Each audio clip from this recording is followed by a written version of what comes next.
Some of you know that I spent the last 9 days or so on a boat in the Galapagos Islands. And while I was there, I met the guy who wrote, published, and performed this song that you're hearing right now about the Galapagos Islands. Ivan Lopez was one of the naturalists that was with us on this trip. Is this their national anthem? No, it should be, though. And he performed it on the deck a couple of times on the boat. And he was a really cool guy. And you know, when I told people that I was going to the Galapagos Islands, the response was really interesting. They would go, wow, that is a real bucket list kind of item.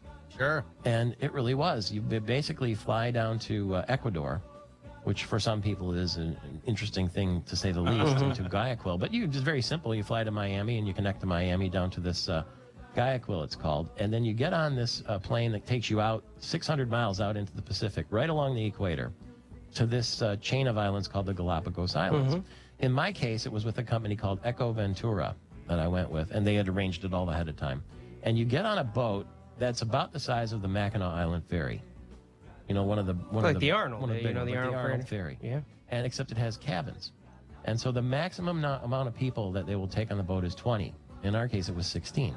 And you spend the next 7 days living on this boat, taking your meals on the boat, and moving around in the Pacific from island to island. And these islands are a national park. So there are no facilities, there's no evidence of humans at all.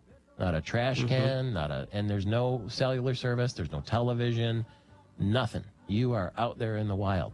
And with 20 people and 2 naturalists, because there are laws about, because they don't want you messing with anything. You're not going to leave a pop can on this island. Nothing. Not. And if they could do it without a footprint, they do it without a footprint. But so you've got these people teaching you along the way what you're seeing and what you're doing through this Ventura. And it blew me away.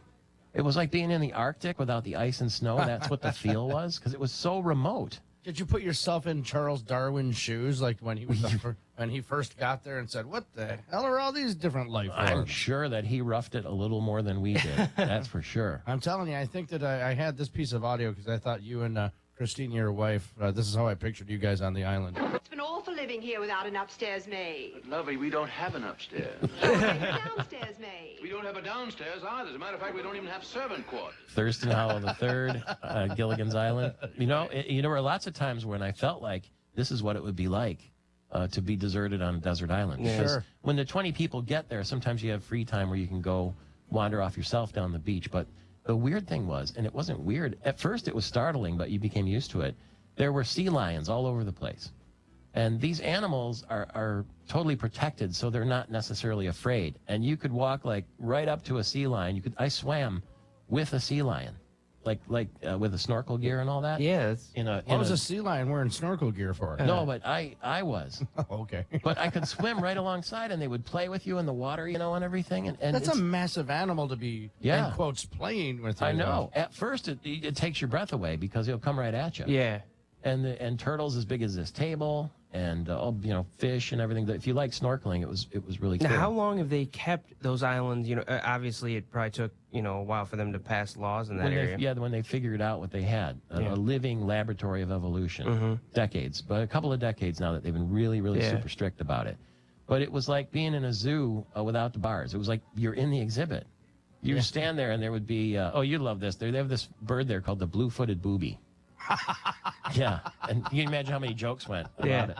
But it's very rare, and these animals are only found in the Galapagos Islands. So when you get a chance to stand next, and the bird stands there, it's got blue feet, and it doesn't fly away. It just looks at you like, what are you doing here? What's going on? It's really something. I got to tell you, though, Michael, we were hoping that you would call in from the islands because we had a great graphic to show. Rochelle worked very hard on it. Oh, the turtle. Yeah. Did you see that? I'm looking at it right now on Fox 47. They have my head superimposed as a turtle. We saw the picture that you sent back with the turtle. You were with a turtle. Huge turtle. I'll tell you what, though, one of the last days, they kept telling me you're going to see sharks, hammerhead sharks, and I said, I'm not really crazy about the idea. Right, I can live without that part, right? But when we snorkeled around this cove, and there was this 800-foot rock monolith, and you're in the water. You're like, my God, you really feel like you're part of nature.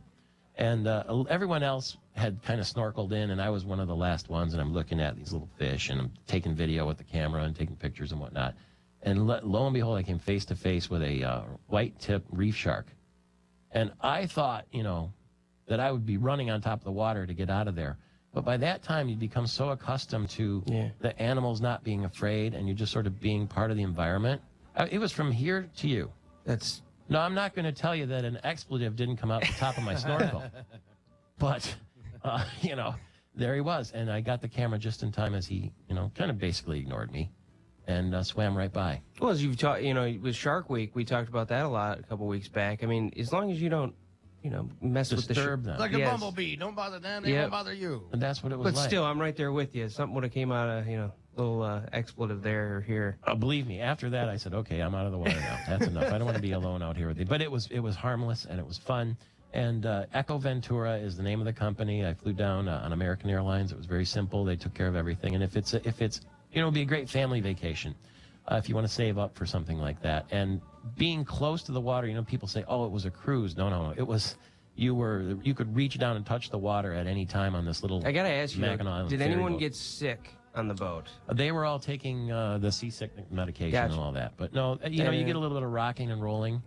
Well, you get used to it. Yeah. It was really something. So that's where I was. I'll be writing about it actually for Celebrated Living, which is the American Airlines magazine, and this weekend in the Lansing State Journal and at TravelTattler.com. But it's nice to be back from the Galapagos.